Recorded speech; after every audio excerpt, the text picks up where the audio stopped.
Good evening. Good evening. Hey, it's good to see you all again. 30 years ago. Wow. I'm not sure where Julie found that piece of trivia, but she's got the bulletin, so it must be true. No, I wasn't 13, but I was a little younger than I am now. So anyway, wow. Say about 30 years. About 30 years younger, that's right. That's right. Good. Well, tonight I'd like to sort of finish up our three-part series on our discussion of Wesleyan connectionalism, what it means to be connected. That phrase, connectionalism, is a fairly distinctive Wesleyan term, as we've talked about, as the Wesleyan movement has grown over the years and developed to where we now are talking about the United Methodist Church as a denomination. But as we've talked about over the past 2 weeks, we have a long history that sort of brought us to this point with lots of sort of side tables and discussions, and it's been a very interesting ride. So I'd really like to sort of pull things back together tonight, but before I do, remember I told you I'm always got to get that running start, right? Just to sort of review where we've been for the past couple of weeks. When we spent our first week sort of talking about where Methodism fits on what I like to call the Christian family tree, right? We've got this main trunk of the Christian movement. We talk about the year 30 as sort of the year in which we talk about the death, the resurrection of Jesus. By about the year 100, Christians are starting to use the word Catholic as a way to talk about their connection, really, across time and place and space, across different cultures and languages. And it didn't matter whether you were in what is now modern Turkey, or you were in what is now modern Syria, or you were down in Egypt. If you were baptized and participating in the life of the community, you belonged to the Church Catholic.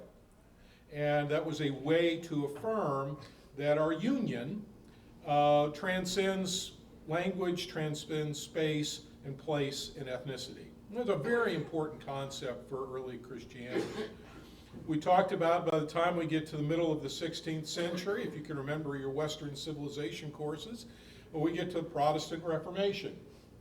And the Western half of Christianity splits, and we have the Roman Catholic wing and then the Protestant wing in the West. We still have Eastern Orthodoxy doing its own thing over there in Greece, in Rome, and in Turkey, and they're in a different sort of conversation, and they don't have a Reformation like we do in the West, but the Western side of Christianity splits, right, around 1517, 1520. And so we end up with now another sort of sub-branch on this tree. Well, Protestants liked splitting so much they just kept right on doing it. That hasn't continued. That's continued today. And out of the Protestant wing, we ended up with several different subsets, one of which was the Church of England, or what we'll call the Anglican Church, right?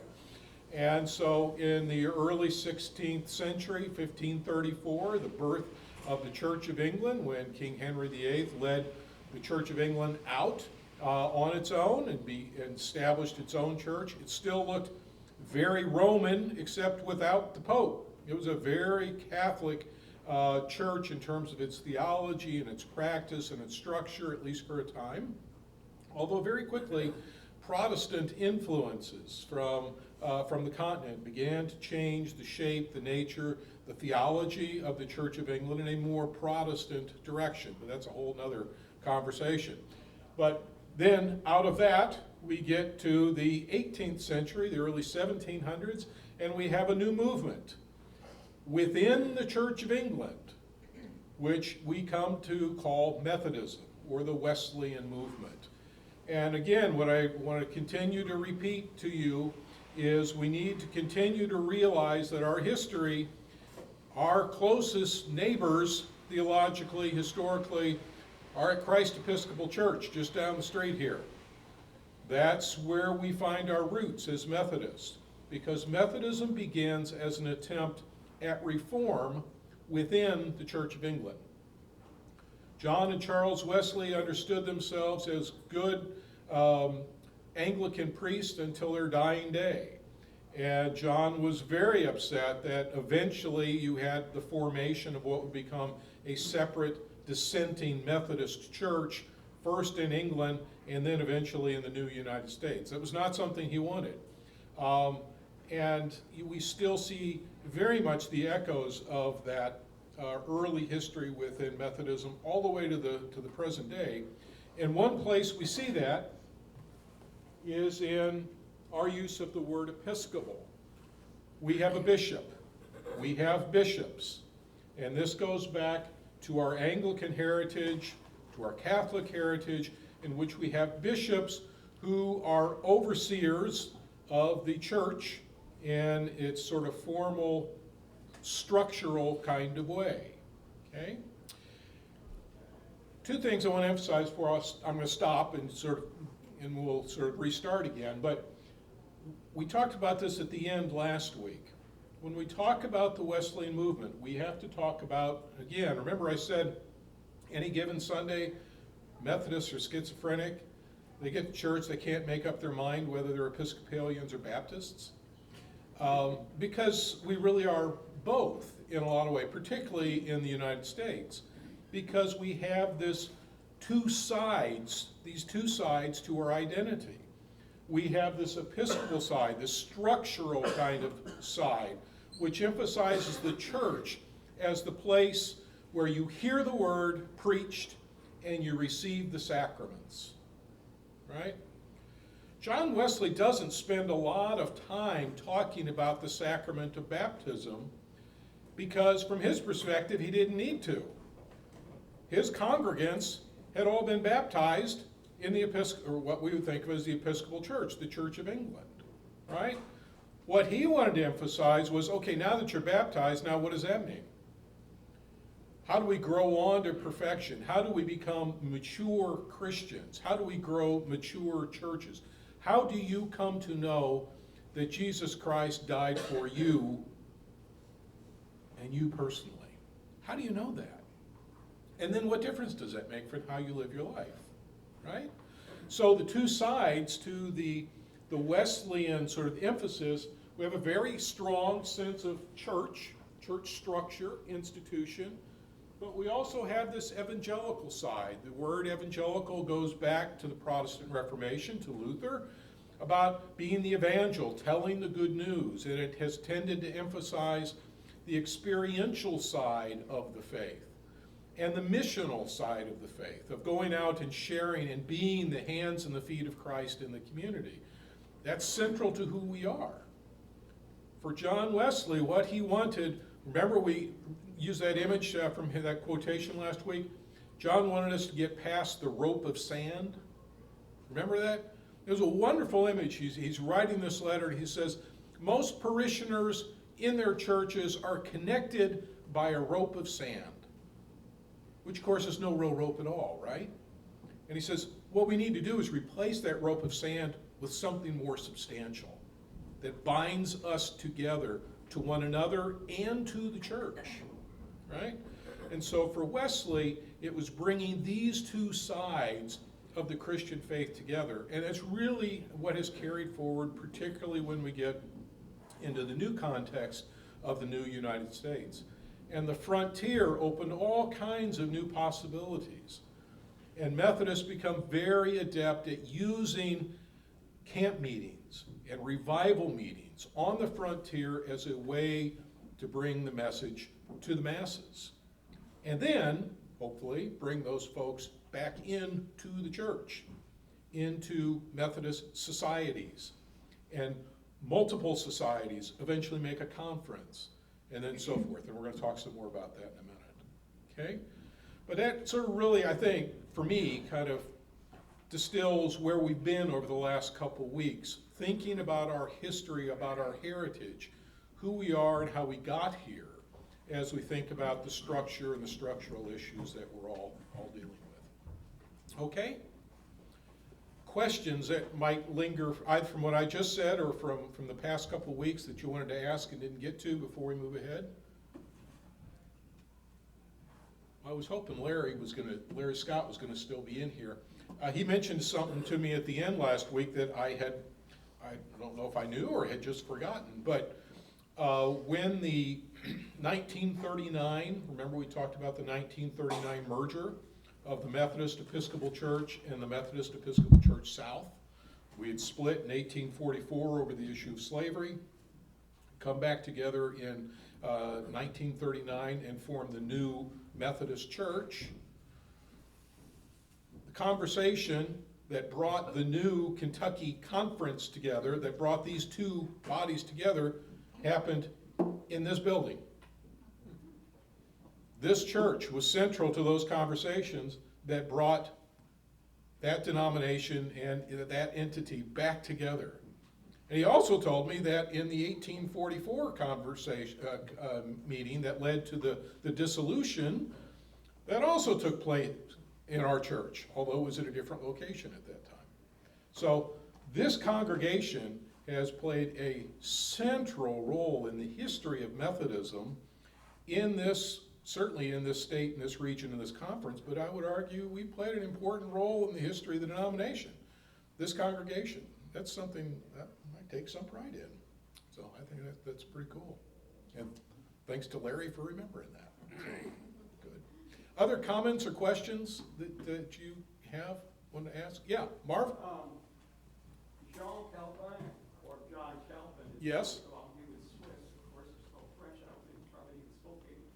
Did he have any involvement in the Protestant development? Yes and no. John Calvin is off the scene, of course, by the time we get to the Wesleys. John's long gone. However, one of his, we're going to say his theological disciples, was a partner of John Wesley at Oxford and preaching in England, and that was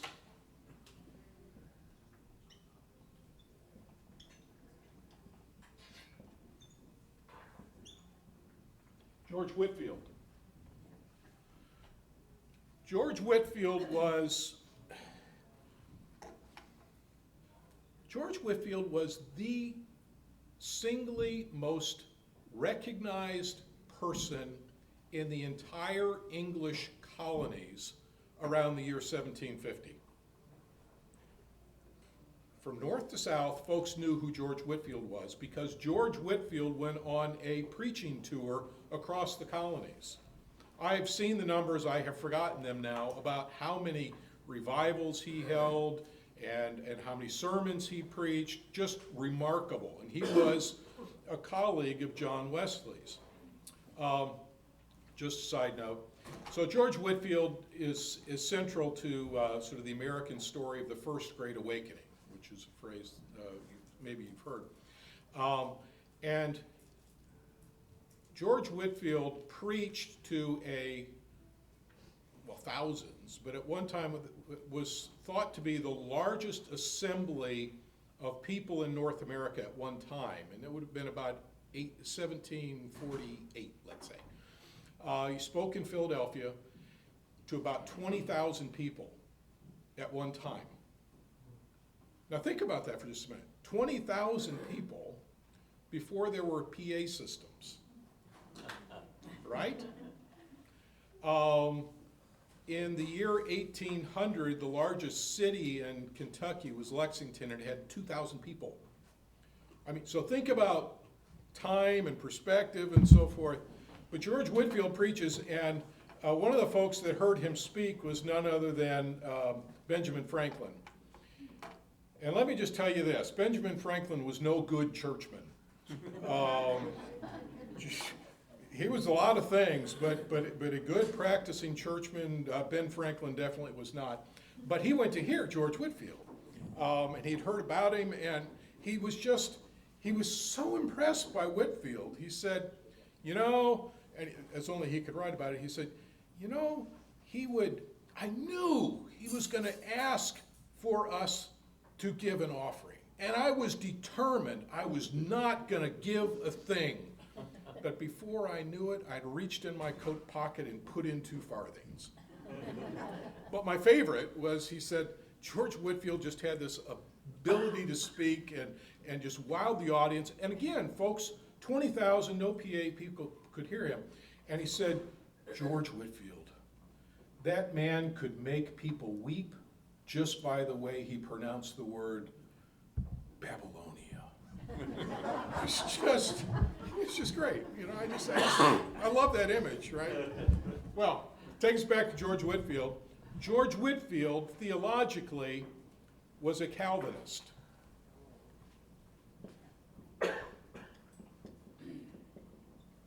So, George believed in predestination.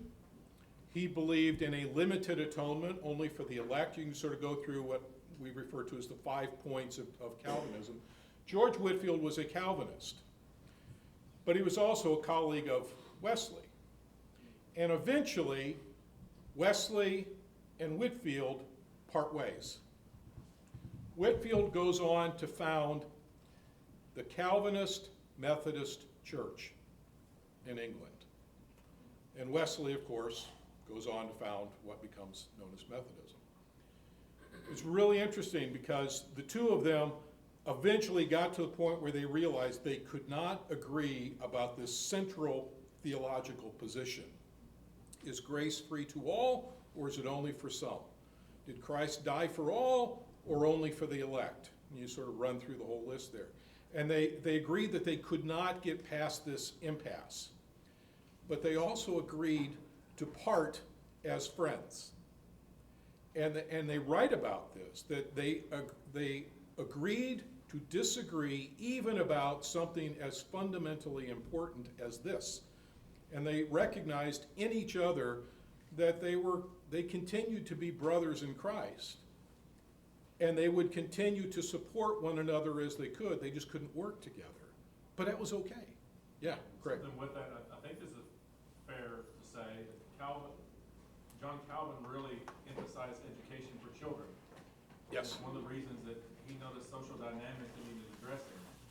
And I would say that that's probably where Wesley and Whitefield met, because they both saw the power of the gospel making social change.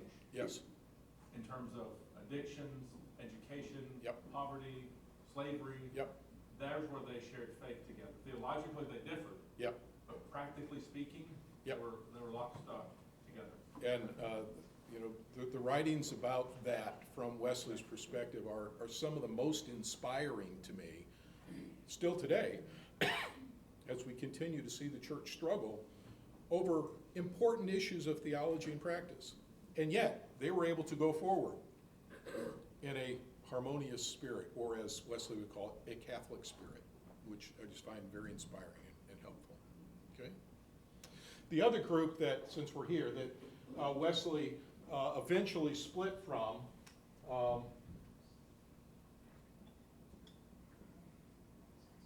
were the Moravians. The Moravians were very influential in bringing Wesley to his understanding of the grace of God and his sort of his kind of evangelical moment of experiencing Christ for himself. But eventually, John will split from the Moravians because he did not feel that they had a sufficiently adequate understanding of the church. That their sense of church structure was much too fluid, he thought, to account for the importance of the word and the sacrament of ministering at the table. And so he ends up with the split. Again, it's an ironic split, a peaceful split, but it remains central to him. Wesley's very adamant about how we ought to think about things, but again, I appreciate the spirit with which he sort of dealt with those kinds of issues. I think it can teach us a lot. So, good. All right. Others, comments, questions? Last week, Yeah. I believe someone asked how the AME church fits into all this. Yes. So the AME is the African Methodist Episcopal Church. So go ahead here for a second.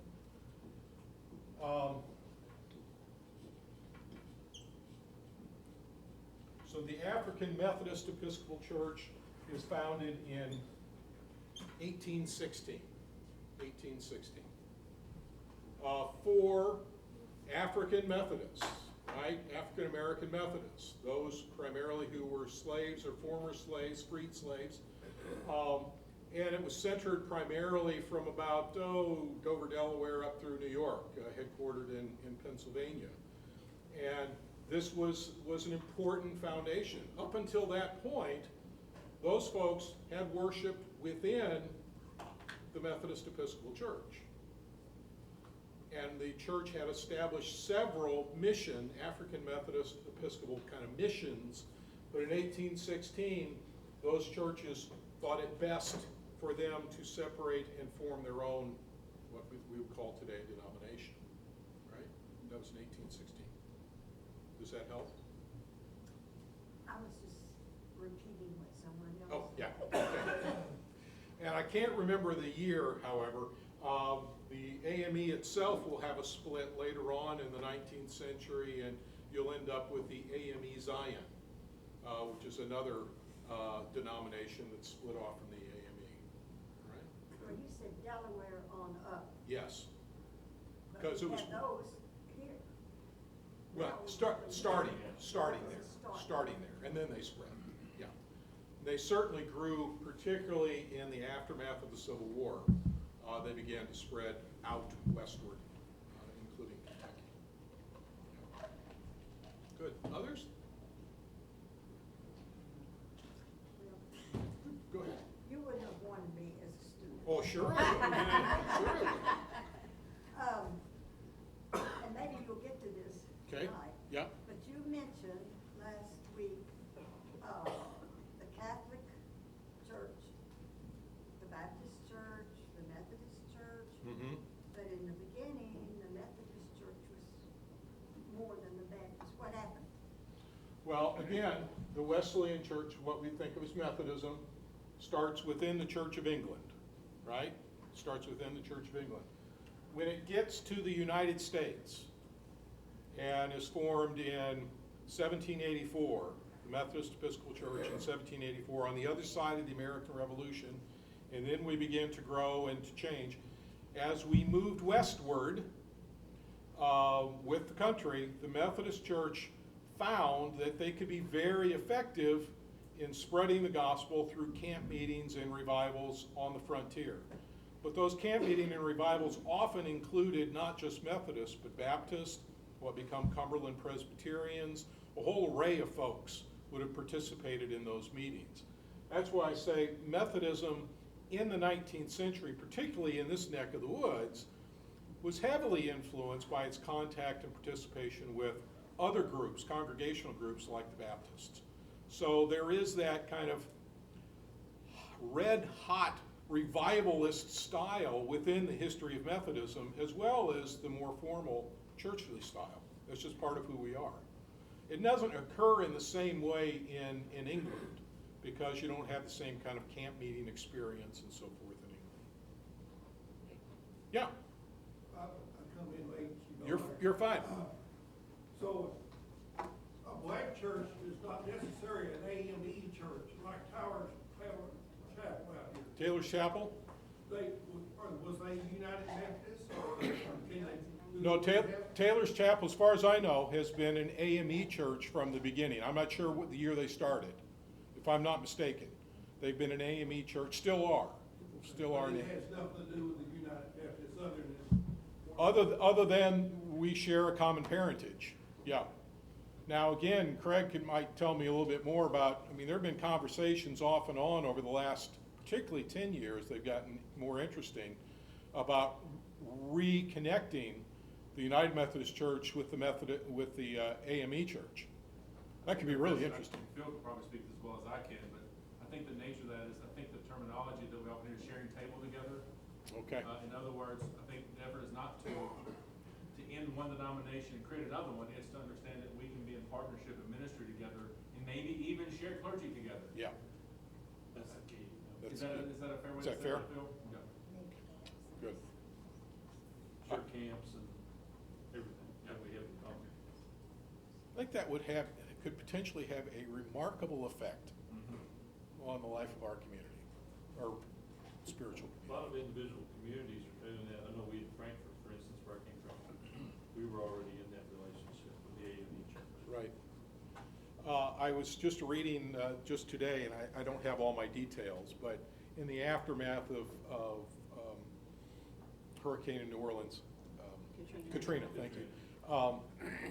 Two Methodist churches there were pretty much obliterated. One was a UMC church, and the other, I think, was AME, although I'm not entirely positive. But in the aftermath of Katrina, they joined forces. They were only about a mile apart, right? But they joined forces and became one new congregation. And it's been a remarkably powerful and successful story of those two communities and those two religious cultures coming together and forming something new in the aftermath of that disaster. I find that just very exciting, very promising. So, good. Okay. Well, when we got together in 1939, so we bring the North and the South back together. One result of that was a new way of organizing the church. Okay, so basically up until this point, you have you've got your local church.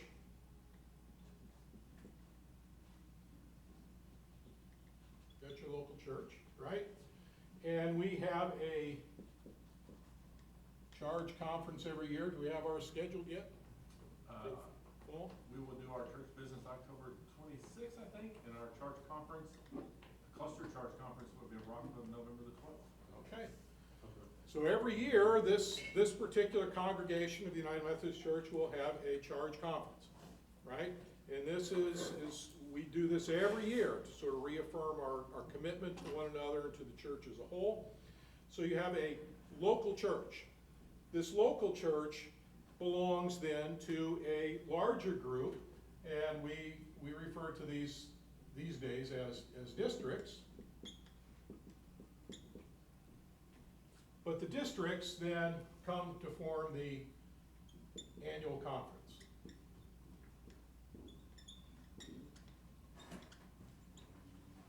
The annual conference is a geographic designation. It pulls together various districts, local churches from a geographical designation as a way of forming this bond and being effective in coordinated ministry. Okay? All right. The annual conference is a central, you might say, the central organizing structure for church business going back to the very earliest days of Methodism. John Wesley calls his ministers to come together about 1744, about the first one. He calls them together, right, something or other. And this is a conference. And these folks will be ministering out in various places.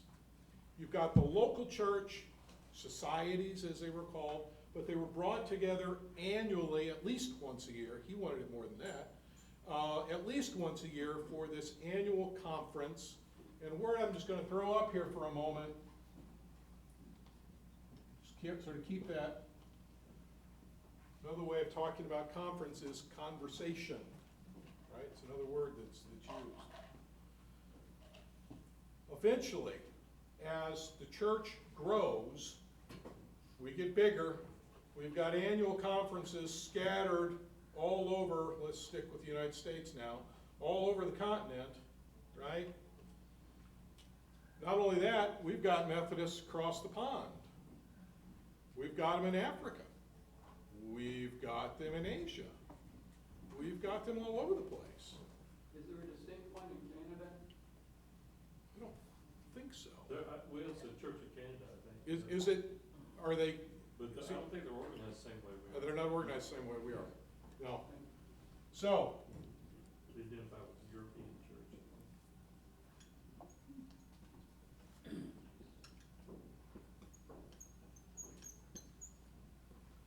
have what's called the General Conference. The General Conference is the only authorized body to make decisions for the church as a whole on matters of practice and polity and theology. Okay? In 1939, we brought the North and the South back together, right? And we set up jurisdictions. So now we have a charge conference, a district, an annual conference, but now we have inserted what are called jurisdictional conferences, which then report to the General Conference. There are 5 jurisdictional conferences, and how many, what do we have outside? It's another, Didn't study ahead of time. yeah, it's another 5. I lost the numbers I was coming in. It's another 5 or 7. Okay? This was an attempt to deal with the issues of cultural difference. Or put differently, in 1939, Methodists in the South were not ready to integrate.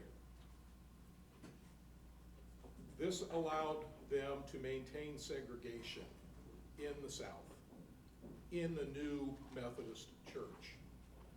It provided for space for cultural differences, to accommodate cultural differences, particularly in the South, but it also applies worldwide. Okay? So now, 1939, we add another layer to this bureaucracy, and I'm not using it in a negative sense, it's just the way it's organized. We added another layer. Bishops are now appointed within and by jurisdictional conferences. So, we belong to the Southeast jurisdiction, which geographically is basically mostly the old Methodist Episcopal Church South. A little truncated, but mostly, right? We cannot elect a bishop in California. Neither can California elect a bishop for us, right? We have created this intermediary between the annual conferences and the General Conference. The jurisdictional conference, that's their big duty, is to elect bishops. They have other kinds of duties as well, to support various kinds of missions, to appoint members to the various boards of the United Methodist Church for the denomination. But that's about as far as they go. General Conference is the one that will meet hopefully, every 4 years, when pandemics don't get in the way, every 4 years to consider the matter of the church, the business of the church. The General Conference brings laity and clergy together to deliberate, to conference, to converse over matters, to come to a resolution. The bringing of laity into this conversation with full representation is also a fairly new development over the last 30 years or so. It's not always been the case. So, the church works in this kind of way. Part of this reflects us being in a United States that has a federal government with a executive branch, judicial branch, and a legislative branch. That figures into this.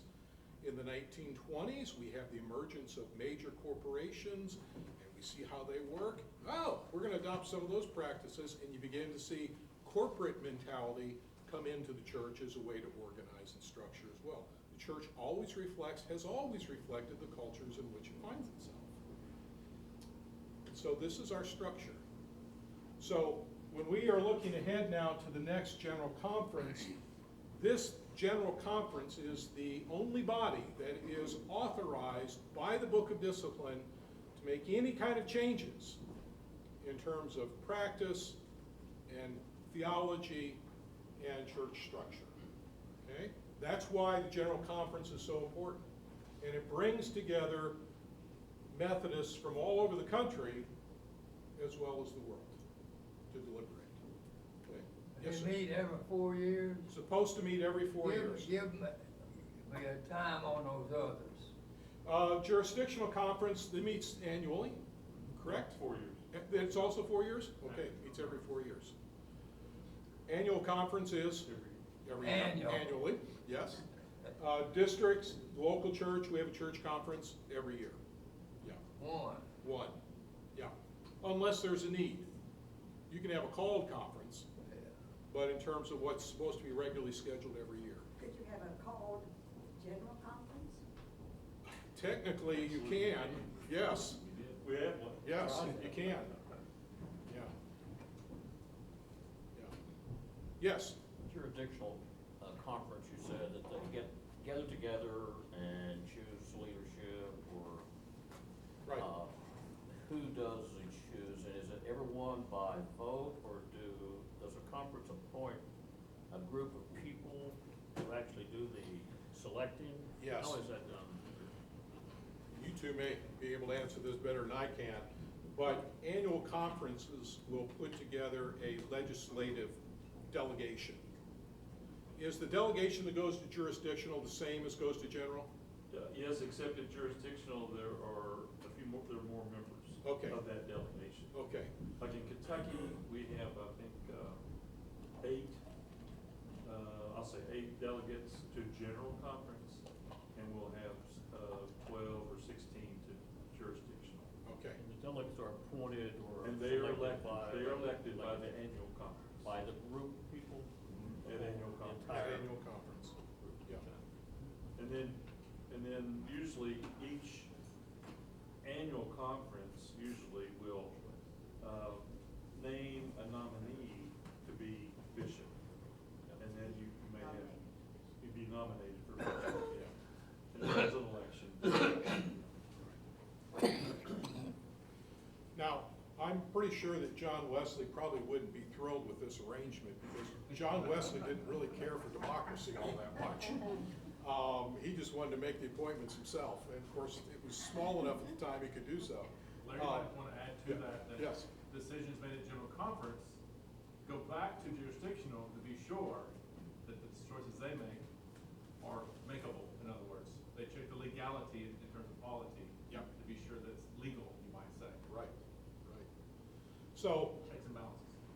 it is, and that's a very important part of it, is this notion of checks and balances, which again, we have adopted, given our American context. That's a very important part of how we sort of do business, so, yes.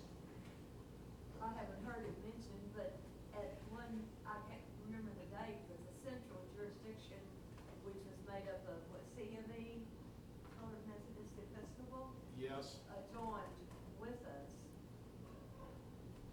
But I don't know I can't remember the date. It was in my in your time. lifetime. Yeah, yes.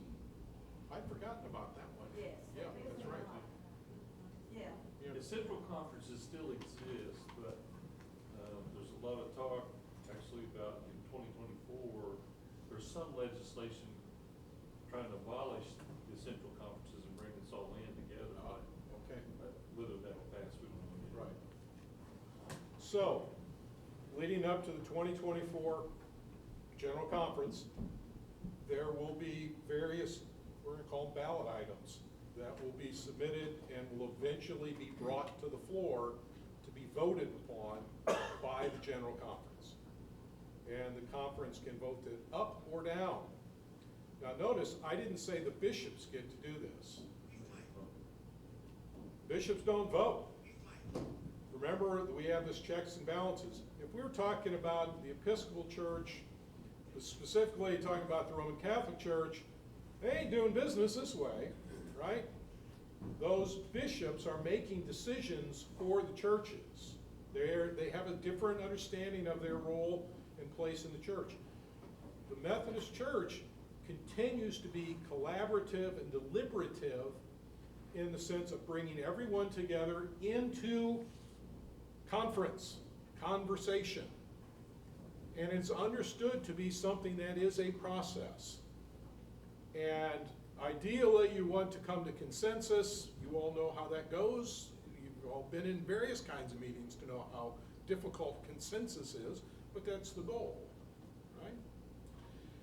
Now, one of the last things I want to emphasize here is going back to the very beginning with Wesley, and I believe to my toes that this is an important thing for us to remember, is this notion of conferencing, of coming together to deliberate, to worship, and to encourage one another to move on towards perfection, as Wesley would say. Wesley understood that. This whole mess, he understood that as a means of grace. It was one of the means of grace by which the Holy Spirit works in and through the church to bring grace to the world.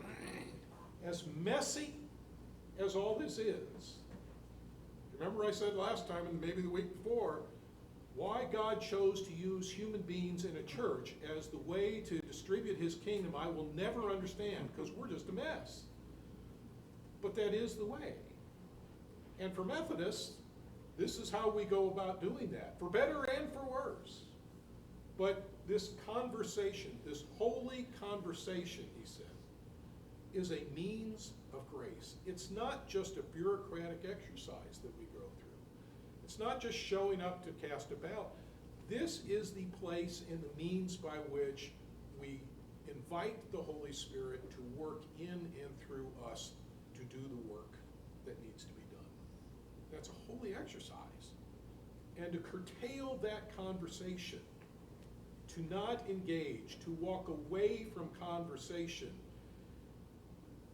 is a difficult thing. It's a dangerous thing from our perspective theologically, because it's part of who we are. It's part of where we see the church going and how the word gets distributed to the world. Yes? Well, it's just so important, I think, in the Methodist Church that there's that balance of the clergy and lay people. Yes. That every church you have your pastor, but you also have your lay delegate.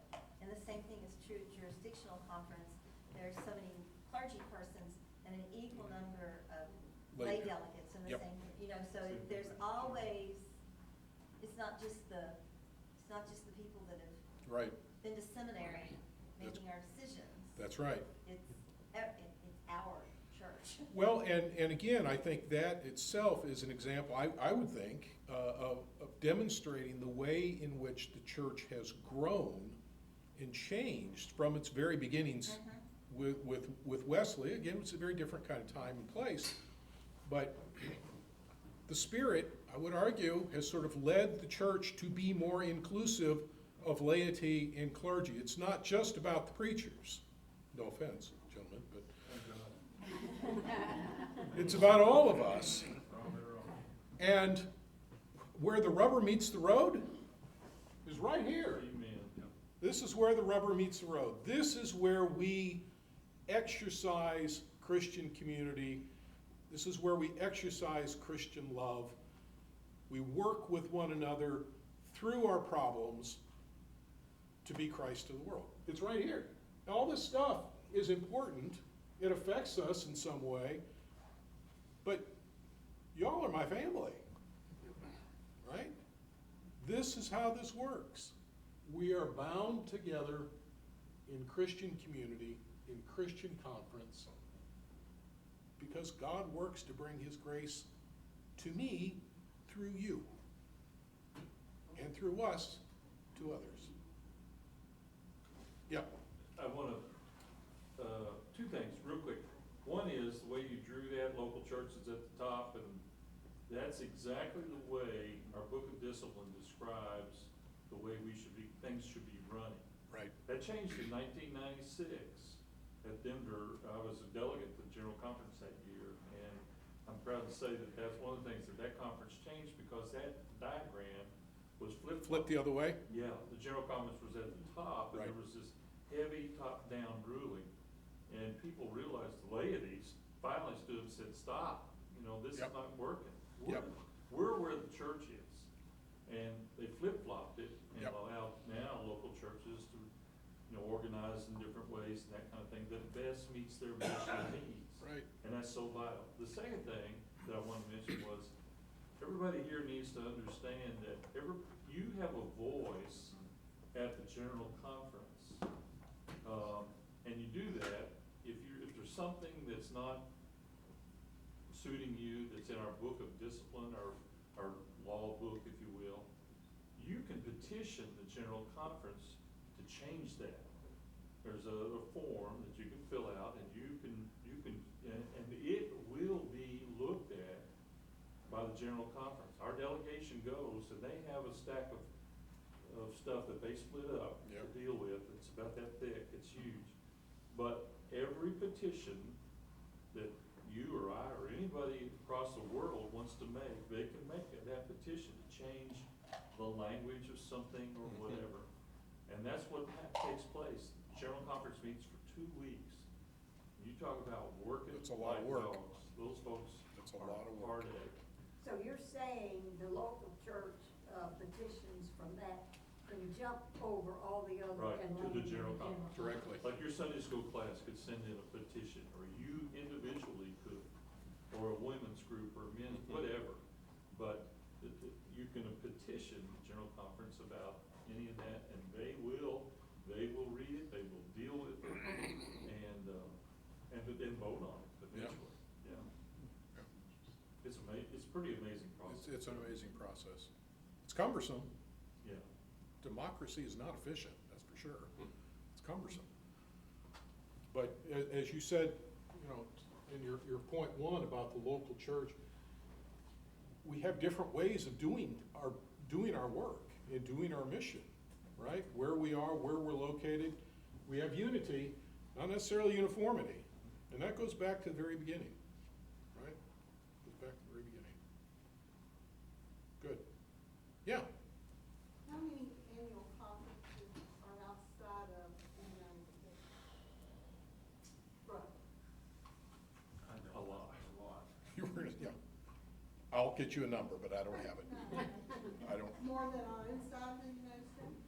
Well, total membership may be larger at this point. But in terms of annual conferences, I'm not sure. Yeah. You certainly see a similar kind of development within the Church of England, the Anglican communion. There are more Anglicans in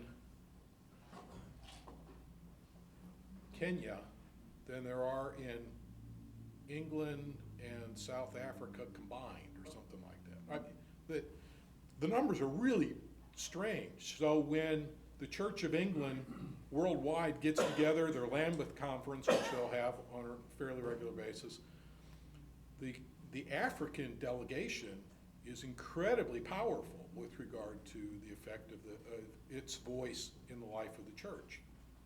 And I mean, it's a struggle, but it's part of the life of the church. We have some of that. We have a lot of that within the Methodist Church as well.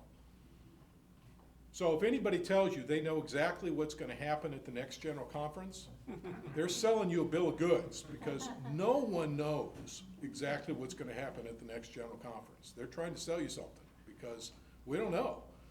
And things continue to change, and we have voices and folks who are still there at the table, and it'll be interesting to watch, to say the least. Yeah, Craig? I think another way to help you all understand that we have agency in this, that's the way I like to think of it. That's good. That our delegates go as a voice to the vote, and also as your voice in vote. And that's in part what Phil's talking about in petitions. That's the way to communicate to our delegates. And as we get closer to general conference, I can assume that we'll have gatherings of delegates where you all have an opportunity to speak to them as well, to make communication with them as well. And so that's how you all have agency in this. And I think for me, that's most of the beauty and the challenge of this. Yes. But we have a part in this, that we use our voice where we are, or from where we are, and that's part of the responsibility our delegates have for us. Yeah. I think that's an important part of this, because it almost, as soon as you get to general conference, it comes back to itself. Yes. That everything below the local church is empowered by those who come from the local church. Right. It's not for those from outside who don't understand what the church is, so. Yep. And I will I will communicate that information to you all as I have it, so that you all can engage those conversations over the next few months. Well, the power of Google, I just looked up how many conferences there were. Yep. Oh. And a whole bunch. The world is organized into 7, there's, outside the US, there are 7 that are comparable to jurisdictions. Right. And just like, for example, Africa is one of those jurisdictions, but, I mean, think how large Africa is, that's only, they only have 12 annual I was conferences. thinking of 10, so 12, right? So, you know, I mean, there's a lot, but Yeah, thinking geographically compared to us. right. Yeah, I didn't realize there were that few. I don't know, but that's from the United Methodist thing, so hopefully it's. Well, thank God for Google. Yeah, we do without it. And Makes you'll all it- be glad to know Wikipedia. Well, it makes it We've got really Wikipedia hard for for Methodist. teachers, because, you know, it used to be 30 years ago, you could say what you went to up here, no one could check your facts until the next night. They went to the library. Now, they do it in the middle of class. So, yeah, Well, good, we are a global church, yes. and that's really important to think about, because as delegates try to come to Charlotte in 2024 for general conference, they have to get visas and Yes. all of that, and that is not an easy process. And already have been some hiccups on that. Well, and I mean, that is one of the reasons it was given for delaying, was particularly during the pandemic, folks were not able to travel. Right. And they just could not get visas, so, good. Others? This is off the wall. All right. It doesn't connect much what we're doing, but it keeps running through my mind. Is God holding his own, or gaining ground, or losing? Well, since I'm a Methodist, I'm not allowed to bet. However, if I were not a Methodist, I would never bet against God. I'll just put it that way. How is the church doing? Well, I mean, another conversation we could have another night would be about what folks are referring to as the great de-churching in America, in which folks are walking away from the churches and church membership. You can see that as a problem, and it is. It's a challenge, but it may just mean that God's up to doing something new. That's another way to look at it. Methodism was born in a time of turmoil and tumult in culture, in which folks were officially part of the church but weren't participating, and suddenly there was John and Charles Wesley. Who else is out there now? I don't know. This is an opportunity for the church to rethink the way in which we used to do church may not be the way in which we have to do church going forward. Is that bad? Not necessarily. We're not here to support the church, we're here to do the mission, however that gets done. That's my answer.